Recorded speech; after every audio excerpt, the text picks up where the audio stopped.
Biafra, superstars, media. My people, my Biafran people, how on a day? How on a day today?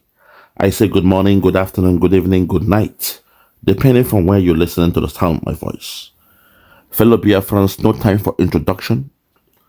I will go straight to the point, and I want to speak to our brother, the legal counsel member of our eternal leader, Nnamdi Kanu.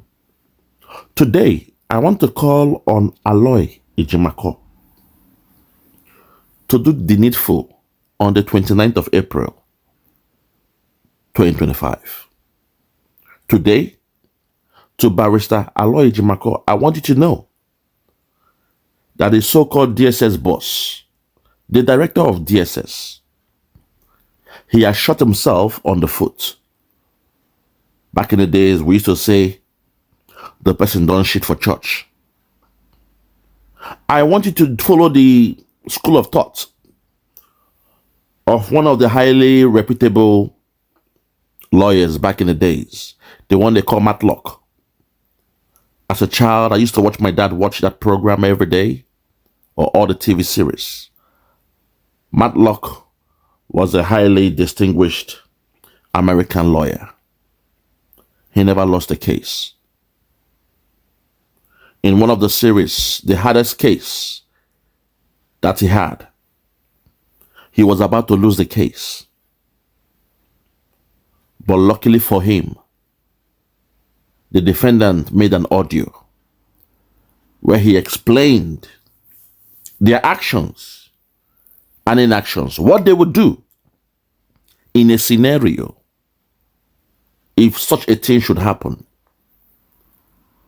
And in the last day of the case, all Matlock had to do was to replay that audio that he got. And that way, he won that case squarely. So today, I want to call on our brother, Barrister Ejimakor, to do the needful. You've heard the audio from this man, this DSS boss. You've heard it. All you have to do on the case of Nnamdi Kanu on the 29th of April is to take those snippets, those buzzwords of what he said, or record everything if you have time to play everything. Play it to the judge, Justice James Omotosho. Play this record that this man have just said. I'm about to play it now. Play it to the judge. Let the judge hear the perspective, the psychology of the DSS boss, the director of DSS, saying exactly the same gospel or preaching exactly the same gospel as Nnamdi Kanu when it comes to protecting yourselves. Fellow Biafrans and listeners around the world, I think it is time to take it the old school way. The days of Matlock, a great man who was a lawyer. I am calling upon Ejimakor to speak with his legal team. Mr. Kanu Agabi, please don't go there and beg and apologize anymore. Play the audio, this audio you're about to hear now, in the court of Justice Omotosho. And I assure you that the whole court will be left with silence and they will know of a truth. And Nnamdi Kanu has been doing what Nigerian government have been preaching when it comes to protecting yourself. So if you're ready, please hear this video and I'll come back and give you a gospel from Nnamdi Kanu. Listen. Speaking seriously about the practical approach to mobilizing to curb insecurity, I'll share experience with you when I was state director in Bauchi. Most of you will remember an incident in Azari. A group of terrorists, the Boko Haram, then had invaded Azari. They were shooting in an attempt to kidnap, and the community chased them. They killed some members of the community. but the committee members killed all of them. The last guy, Khalid, climbed onto a tree and was firing. The community stood, they were resilient, and they killed Khalid. Since that day, there has not been one terrorist attack in Azad. As a matter of fact, the former head of state, General Ibrahim Badamasi Babangida, said, and I quote, "If we want to stop or curb this terrorism, we shall emulate the Azari example." Tafa Baliwa also happened to be a local government in Bauchi that was always in flames. And the people of Bugoro and some part of Tafa Baliwa, where the Sayawas are, rose up on one occasion. They knew their terrain better, climbed onto trees and mountains. When the invaders came, they did not only repel them, they seized their weapons. And since then, you can attest to it that you hardly hear about Tafa Balewa again. What I'm trying to say, the practical approach to mobilizing people is that you have to get everyone involved. You do not expect the Nigerian Army, police, DSS, to protect every Nigerian or every community. It is not going to work. Listen.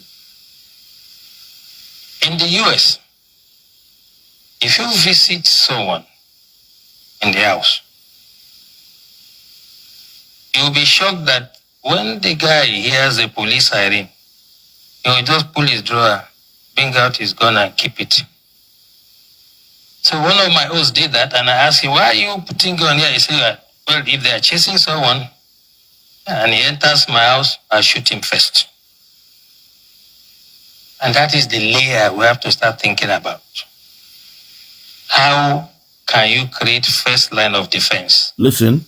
The military, police, and other security agencies are to deal with the bigger ones. Listen. The organized ones. But it is impossible for us to deploy it to every community in the country. Listen. It is unimaginable that any security agencies that has the resources to do it. So as we live here, we all belong to one community or the other. Listen. What we have to start experimenting is how we can make the community to prepare first if the first line of defense works. ESN. General Wahab said it clearly. And for me, there are 3 takeaways from his lecture. By the way, the general and I were guest speaker at one program in our office, so I was not surprised that his dexterity. He has developed some sort of expertise in what it is. But 3 things for me. He asked us a question. What is our own culture? Listen. Our culture is communal. We do things together. Festival together. Ceremonies together. Wedding ceremony, whatever.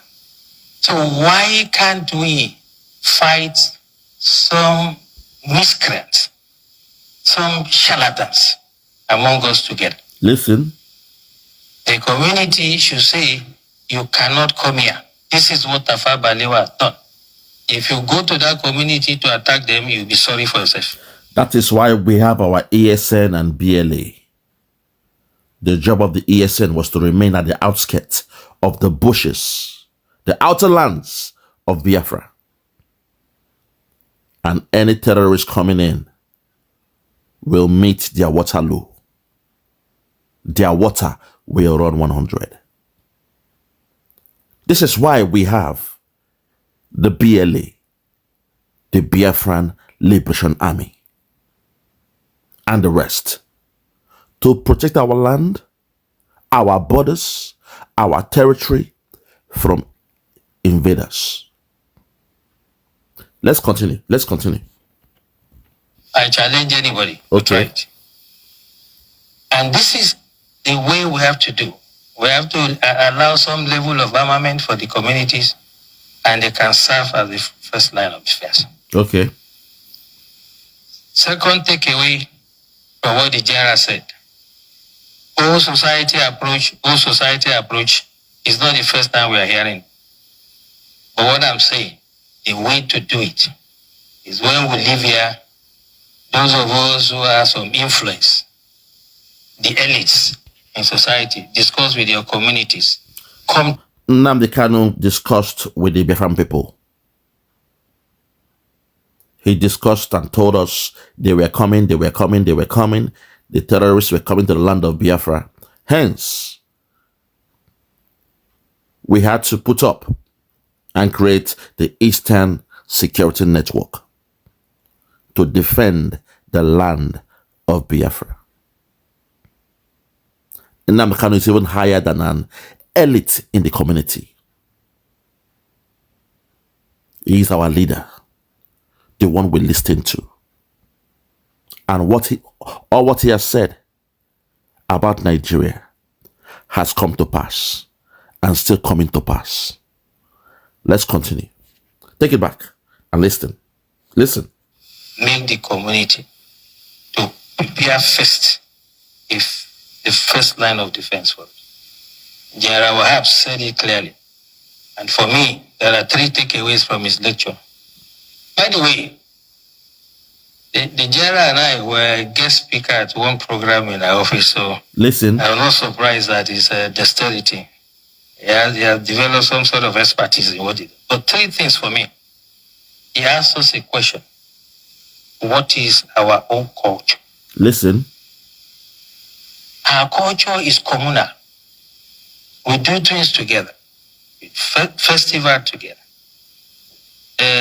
Ceremonies together. Wedding ceremony, whatever. So why can't we fight some miscreants, some charlatans among us together?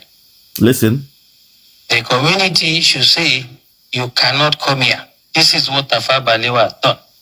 If you go to that community to attack them, you'll be sorry for yourself. ESN BLA. I challenge anybody to try it. ESN BLA. And this is the way we have to do. We have to allow some level of armament for the communities, and they can serve as the first line of defense. Second takeaway from what the general said, whole society approach is not the first time we are hearing. But what I'm saying, the way to do it is when we live here, those of us who have some influence, the elites in society, discuss with your communities, come to us, get some sort of approval and guidance, and then we can stop these criminals. You can imagine you call sector, let's say sector 4 or whatever, sector of the army, to come to this community if there's an attack. Before they even arrive there, if they attack another community, what happens? This is what we should take away from here. And lastly, he said something very instructive. By the way, I like... There you have it, my people. There you have it. You've heard from the so-called DSS chief talking about protecting oneself. You don't have to wait for them to come down. You do it yourself in a communal way, societal way, your territory, your village, your states, your region, you name it, your country. That we have done in the name of Nnamdi Kanu. That we have done in the name of Simon Ekpa. And that we are doing in the name of Dr. Ngozi Orabweze. Fellow Biafrans, listeners all across the world, this is what we've been doing. What is different between what we did to protect ourselves, the floating of ESN, BLA, and the rest of them to protect our territory. Today, in the Yoruba land, they have their Amotekun. Today, even in the north, they've gone further to bring in an Islamic twist that they now have vigilantes and those they call Hizbah. They came with an Islamic twist, a religious twist in their own security outfit. In the Middle Belt, they've got theirs. And we all heard about the one that happened in Edo State, Uromi. So people around the whole world, what case, what is the crime against Nnamdi Kanu? That all he did was to set up a security outfit to protect the land of Biafra. Instead, in the case of an Igbo man, in the case of a Biafran, when we did, or we were pioneers because he had a vision and foresight, when he came with this, the response we got from Nigerian government was to attack him. The thank you that we got for coming up with something innovative to protect your own territory was for the Nigerian military. Boko Haram, ISIS, ISWAP, Lakurawa, to come together. They came with a new policy where they now embed their terrorists in their police, in their army, in their navy, in their customs, and they brought them to Biafra land to wage the second Biafran war in Biafra land against Nnamdi Kanu, Simon Ekpa, ESN, and now the BLA.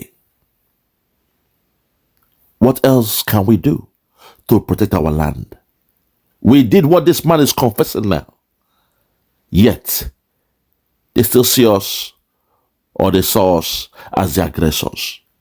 So please, I'm calling upon the legal team, Barrister Lawyer Ejimakor. I've heard what you said on tweet, but that's not enough. You must take this case on the old school way. That's the best way. Shame them with their own words. Shame Nigeria with their own words. Take it back to the old school way. The man they call Matlock. I believe you are old enough and you have been watching those TV series in your youthful days. I was a child watching those TV series of Matlock and I understood what he was doing. He never lost a case.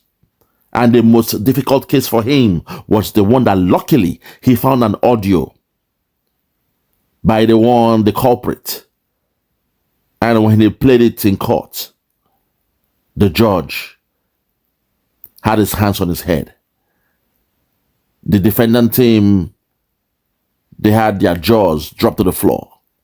And he won that case. So please, I'm calling upon a lawyer, Ejimakor. Writing on Twitter is not enough. On Twitter, you said, and I quote, you said, defend yourselves. It's the same thing Mazen Nnamdi Kanu said that was twisted to justify the extraordinary rendition and charging him for incitement of violence. It's also the same thing that led to the proscription of IPOB and the hounding of young Igbos as terrorists. Hashtag injustice. Aloy Ejimakor, it is not enough. Writing this on Twitter is not enough. We want you to take it to the court. Take a snippet of this video or the audio and play it to the judge. Let him hear with his own ears. And then let him come up with the things that Nnamdi Kanu has done wrong. Protect your land. Nnamdi Kanu came up with ESN. Our Prime Minister, Simon Ekpa, came up with the BLA. Protect your territory. Protect your community, as he said. Today, we have a policy in Biafra where we are saying all Biafrans must defend themselves. Now, as a sidebar, those who were attacking Dr. Ngozi Orakwe, insulting her for saying Biafrans should protect themselves. Hello?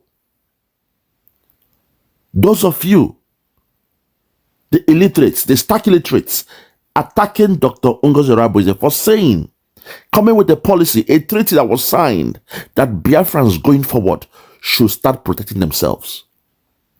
Do you now see how foolish you guys looked or are looking now? When we tell you that allow those who are educated to do the job, some of you get angry. But exactly what our deputy prime minister has said is what the DSS boss or chief is saying now. You must protect yourself by any means. You are the first line of defense. You are the front line. When they come to your house, it's for you to protect yourself by any means necessary. Don't wait and cry or call to Jesus, beg on God to send his angels to protect you. That's madness. Baloney. Don't wait on the Nigerian police. They will not come. They only come after the thing has happened, and they will ask you for what? Some bitter cola and some cash for their fuel and things like that. You must protect yourself. That responsibility lies on you. We have a government, and the government has spoken to us to protect ourselves. The Deputy Prime Minister of Biafra has told us, has ordered us through law to protect ourselves. And some of you are still there attacking her. What a shame. What a shame. What a shame. At this point, I want us to once again hear the gospel of Nnamdi Kanu. Some might call him a prophet. Some might call him a man of God. Some might call him the man who saw tomorrow. But I see him as our leader and as a man who knows Nigeria. A man who could forecast, seeing the way the trend of things were going in Nigeria. A man who saw it coming. A man who could tell where the wind was going. Fellow Biafrans, our leader saw this coming because he was speaking from a pure and a clear mind. He wasn't being tribalistic. He was being transparent. He was honest in his analysis throughout. Hence, everything he said has come to pass. Don't get me wrong, the politicians in that zoo, they know the truth, but they are cowards. Tinubu knows what's happening. Even in Yoruba land, he knows what the headsmen are doing. The terrorists are doing in his land, but he will never speak about it. That's the trademark of a coward. Our Igbo politicians, they see what is going on in Enugu State and the other states in Biafra land. They see what is going on. They see the atrocities of the headsmen, the terrorists, and the rest of them. But they won't speak about it. Instead, they came with a twist where they blamed their own. They blamed Nnamdi Kanu, and now they are blaming Simon Ekpa. What a shame. Bunch of cowards. Bunch of cowards. Useless men and women that have gone to the north to pay homage to the caliphate. They have stripped themselves naked and bow down before the caliphate. They have sworn an oath to uphold the rules, the policies, and the demands of the caliphate. What a shame. What a shame.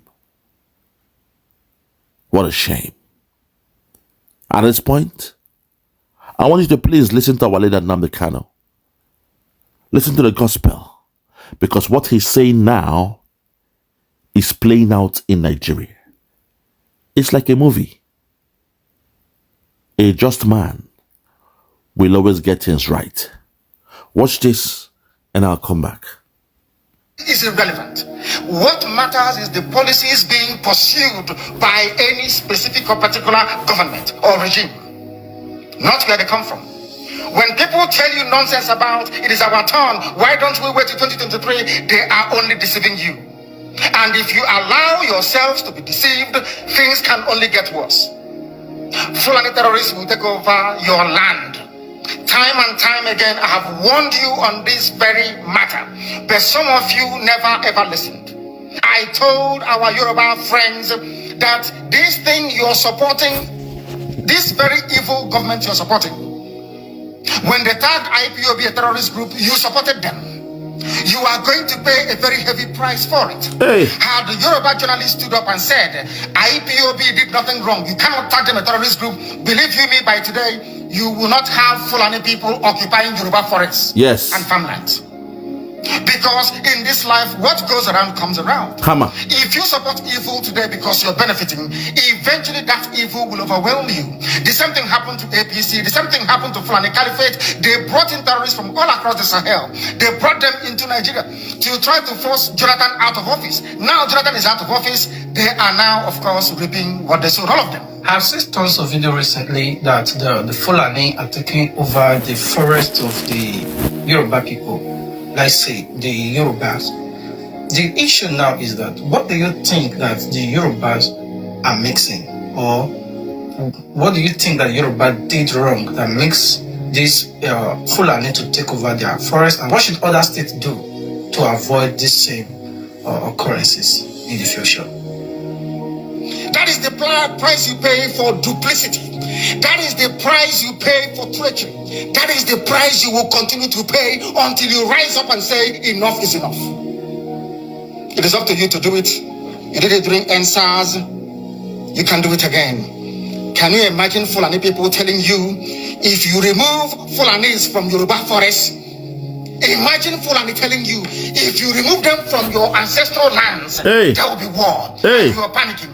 And you have not asked yourself, why are they not saying something about the East? Why did they not say to Eastern Security Network? Why did they not say to me, if you don't stop evacuating Fulani terrorists from the forest, there will be war? Because they know, they understand psychologically that you don't have what it takes to resist them. Yes. Your lives are being taken away from you. Your forests are being occupied. Your mothers are being raped. Your daughters are being abducted. And the whole national government, presidency, is supporting such people. And you're telling me that Nigeria is viably sustainable. Is that what you're telling me? That somehow this contraption is sustainable, it is viable. It can never be. Because the more you stay in one Nigeria, the more you are inviting the Fulanis to take over your ancestral lands, take over your villages, and to make life a misery for you. That is the end game. That is the outcome. If you doubt me, go and do a bit of research. Ask yourself, who are the Hausa people? Who are the Nupe people? Who are the Bachama people? All of these people were steamrolled by the Fulani march to the Atlantic Ocean. And now they're in Yoruba land. They're in their forests. They are in their forests. And who is going to drive them away from there? If not the Yoruba youths. Forget about your useless governors. Your elders are very strong. I love Yoruba elders. The way they behave, the way they talk. Very, very strong. They said they support Akeredolu. This governor from those state. They support him in what he's doing. People must come out to say that enough is enough. When you travel to the north, do you live in the forest in the north? The Igbo people in Sabongari in Kanu, are they living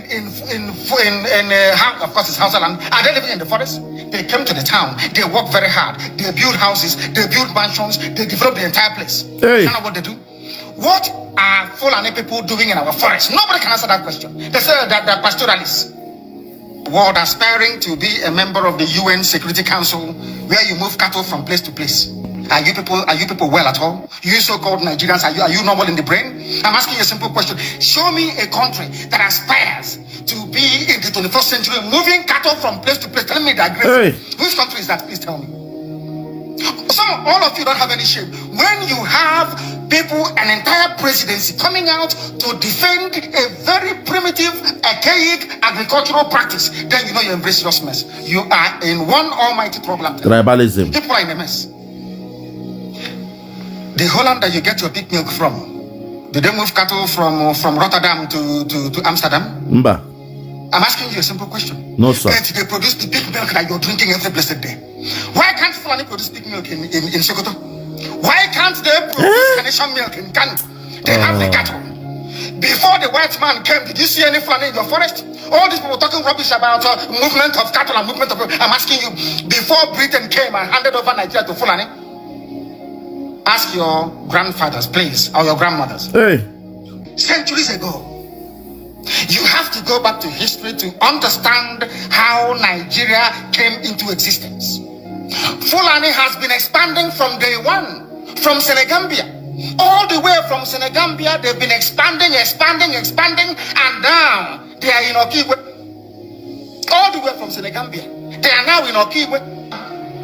You are setting up yourself to become like the Hausa people. Remember when Hausa was supporting Fulani? We are Hausa Fulani. We are Hausa Fulani. Where are the Hausa people today? I ask you. Gone. Where are those Hausa people today? Gone. Do you see them anymore? They are gone. They're saying we are Hausa Fulani. We are Hausa Fulani. Do you see them again today? They are gone. Do you see them? I'm asking you. Decimated. No, because Fulani have completely overwhelmed them. It's called emasculation. Completely emasculated them. Than what is happening right now. I ask you what is happening now. Fulani have now come out to tell you we are Fulani people. Is that not what they are saying now? They are not telling you we are Fulani. No more Hausa Fulani. What does that tell you? That the Hausa race no longer exists. Do you want the same thing to happen to you? No. Hausa is gone. It took Fulani very many years before they came out of their shell. Remember before, many years ago, they said we are Hausa Fulani. We are Hausa Fulani. Because that time their subjugation of the Hausa race hasn't been completed. Now they have completed it. Have they not completed it? Hey. In the East, they come to the East, I will tell you, oh, you want to be the president or vice? Yeah. They say, give us land for Ruga. They give them land. I saw Joseph Kanu did that law Banta. They've taken it over in forever and ever. Give us land in your state. Hope them prove to us that you are stood to give us land in Olu. Hope them give them land in Olu. We can go and kill people in people. We can kill for them. How many Fulani governors are prepared to kill bandits? I didn't say normal people. I'm talking about armed, dangerous bandits. How many Fulani governors? Go and read your newspapers, you will see it there. Fulani governors are negotiating with them, giving them arms, giving them vehicles, making sure that their life is no longer in misery. But see, they come down to the south. They tell you, give us land for Ruga. Go and kill your people to prove to us that you want Nigeria. Hey. That was why Obi was talking rubbish. He was talking, I was saying yesterday or 2 days ago. Supported by the BBC. The problem you people have in Nigeria is this. Your journalists, you see people, Punch newspaper, Tribune, Vanguard, and Nation, they are your second worst enemies. I'm telling you the truth. They can never ever be objective in their reportage. Never, ever, ever. That's why all of you are suffering. But you don't know it. They were the same people used to scuttle the NSAS protest. Of course, some of you went about looking for Indomie in warehouses. Yes. Only Fulani stooges can now imagine the East. It took them very many years, nearly 50 years, to accomplish the very simple task of making sure that everybody, be it Ohanese, be it Pandef, be it governor, anybody you're bringing out must come to the north to swear allegiance to the caliphate. All of them. Bano. Is there any political godfather in the East? There is none. They all go to the north to go and swear allegiance to the Janjaweed. That is why our life is in a mess. That is why they can do something like Obi also and make him the Ohanese President General. In front of our eyes, in front of Korokoro. And what did they bribe? They gave money to BBC. They gave money to all Zoo newspapers. They started to trumpet. Okay, also, Apex Group, Apex. You saw them holding their meeting under a canopy. A ton without shame. A whole Ohanese. Under sand, ton canopy. Maybe you saw it. Disgraceful and shameful. Oh yeah, and the man looks like a Janjaweed anyway. Aye. Talking nonsense. These are people they have prepared for you to sell you down the drain. By the time the Fulanis are done with you, believe you me, if you don't rise up now to fight for your freedom, by the time Fulanis are done with you, you'll be more useless than a Hausa peasant doing Babiyala. In 2014, 2015, 2016, they said he's a warmonger. He's a warmongering. I went to America and I told World Igbo Congress that this war you are avoiding is going to come to your villages. Hey. They said, no, it's not going to happen. What is happening today? Hey. When Yoruba was supporting the dead idiot called Buhari, did I not warn them that this evil you're supporting will consume you? They never listened. They never wanted to listen. Hey. IPOB is a terrorist group. You're trying to divide Nigeria. Hey. But yet it's not. People that you are calling bandits, have you heard anybody come out to say, please Buhari, since presidency is there defending terrorists in the forest, why don't you proscribe them? No, you cannot proscribe the Fulani group. Never. Never. And all of you, we are supporting evil. when there is the proscribed IPOB, proscribed indigenous people of Biafra. They were so happy. These are Yoruba journalists writing junk. Every day they keep writing rubbish. That their land is under siege. In order to ensure that they get into you, they subjugate you. Look at Yoruba land, Ilorin. Yoruba, how did you lose Ilorin? You lost Ilorin because somebody thought or felt that by aligning himself with what he felt was a superior Fulani force, he can defeat his own people. Hey. Afonja, what happened? As a result of that miscalculation, the great Yoruba race lost Ilorin to Fulani Caliphate. That is why in Ilorin you have an emir of Ilorin, not an Oba of Ilorin, answerable to Sokoto. Alimi. That is where Lai Muhammad comes from. Afonja. Sokoto slaves in Yoruba land. Take it seriously. Hold it there. Very, very sad one. A very, very, very sad one. Oh, yeah, I thank you so much. I thank you so much. I appreciate you. The last story there, Afonja and Alimi. The story of Afonja and Alimi. The Fulani man, Alimi, he came with his headsmen, his headers, looking for a greener pasture. The same story that is happening now. I told you, the Fulani, they follow one school of thought. They don't have the brain, the capacity to change their story. They follow a narrative that worked for them some hundreds of years ago. The story of Afonja and Alimi. Afonja, a notorious Yoruba man, like you have the Jagaban now.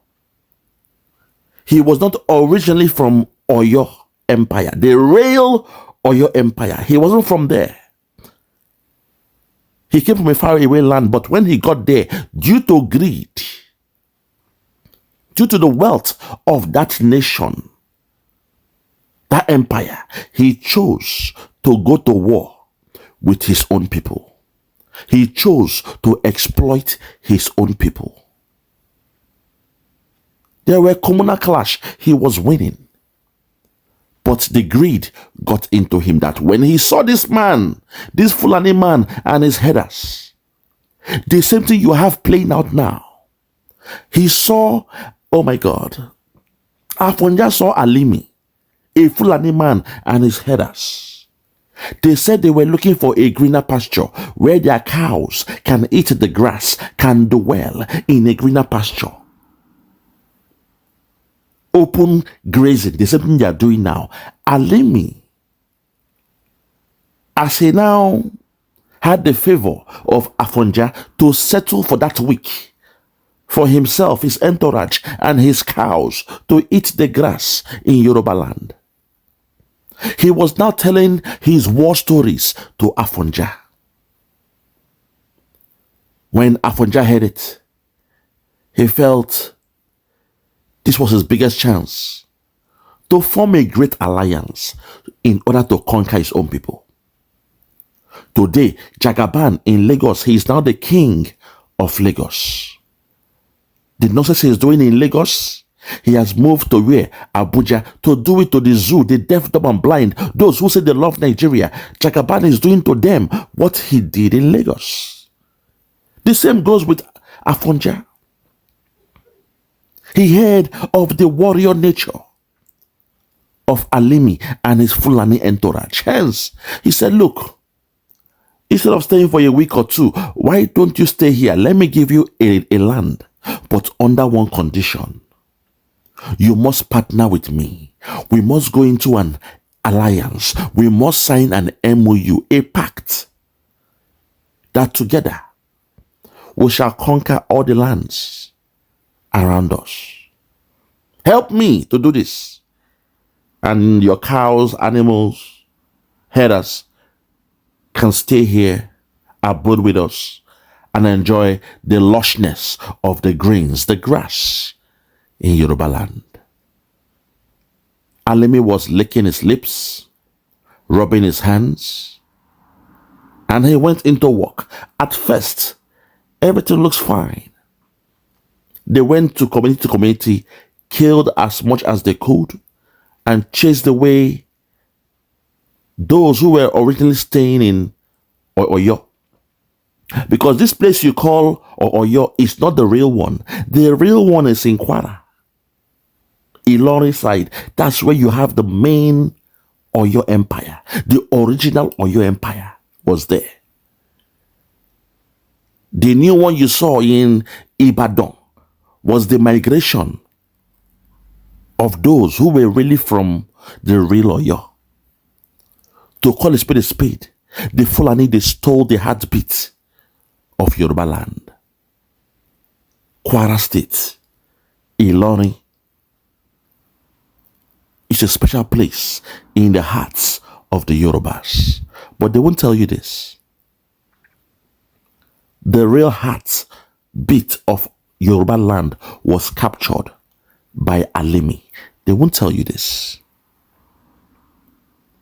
In the quest, in their so-called partnership, they were going community to communities, warring amongst their own with some foreign element. And before you knew it, the empire of Afonja grew. Alimi became his best friend.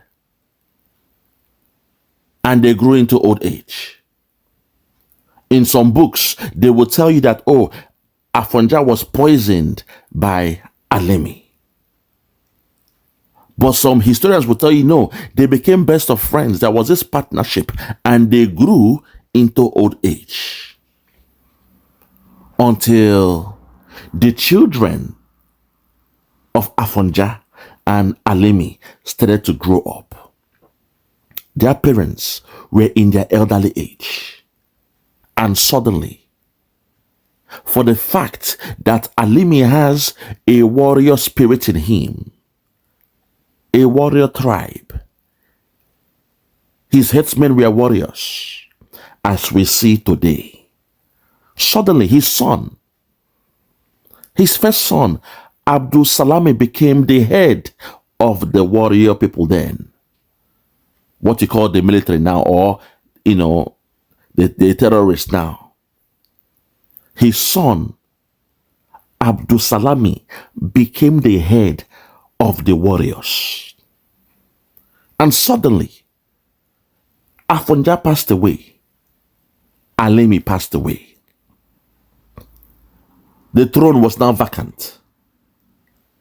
And suddenly, the son of Alimi, the son of a Fulani man, the son of a stranger, the son of a drifter, the son of an interloper, the son of whom they gave just 2 weeks to settle, to enjoy the grass. Let your cow come and enjoy the grass. The son of a foreigner, the son of a Fulani cabal. Abdul Salami rose up and said, I must be made the king of this empire. There was grumbling from the camp of Afonja because his children, his family, they believe the lineage belongs to them. But of a truth, they themselves don't own the right to the throne because they came in as foreigners as well, although loved by the people. The same way we saw Tinubu, we saw his real passports. His Guinea Noir passport from Guinea. He is from Guinea. We saw his passport from Guinea, but the Yorubas, they pretend they didn't see that. We saw his passport from Guinea, the same thing. Afonja came from a foreign land, but could speak the language of the Yorubas. And they believed he was one of their own. So when he did what he did to them, when he messed their community up, their economy up, their land was stolen by him. When he passed away, Abdul Salami came and said, okay, we have checked the lineage of these two families.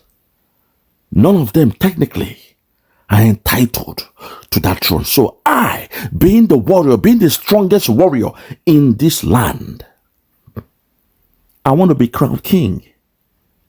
And anyone who disagrees with me should come to a battle with me. Bring your men to battle my men, and the winner becomes king.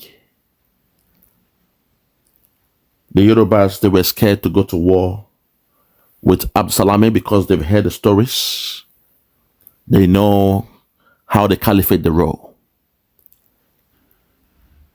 Instead, most of them chose to go on exile, while the rest, they became servitudes to Absalami, the son of Alami. That was the first act of cowardice that happened to the Yoruba tribe or race, whatever you want to call it. So when they say, oh, the slogan, the Yorubas, they are cowards, no. It came from a people. Tinubu today, he sees what the headsmen are doing all across the whole country. He says nothing about it. But suddenly, something happened in Uromi, and look at what he's doing now. So I want to believe the real Yorubas, they are people who are upright. But unfortunately, those around them, the leash around them, the snakes amongst them are the ones selling them out. Hence, we call them the Afonjas, the cowards amongst them. Those who are quick to sign an MOU with the caliphate to come to the land of Yoruba, to come and eat the grass of Yoruba, as if the cows enjoy the grass of the Yorubas, as if the grass in Yoruba land is much more sweeter than the grass in the Fulani land. As if the grass in Yoruba land has more juice, more vitamins for the cows to come and enjoy. People around the whole world, you know I'm speaking the truth here. I took my time to study the nature of the Yorubas. What is going on? Why can the people who pride themselves to be the most educated do this? Go to the media space. They are the first to call us, oh, they proscribed IPOB. Go to TVC News. Even when they are discussing about Nnamdi Kanu, the first thing they say, oh, the proscribed leader of the indigenous people of Biafra, IPOB. They are so quick to say it. Call us proscribed. You are calling 80 million people proscribed. To the Yoruba and your media, you are tagging along, going with the narrative of the Fulani cabal. That they branded, they labeled 80 million people as terrorists.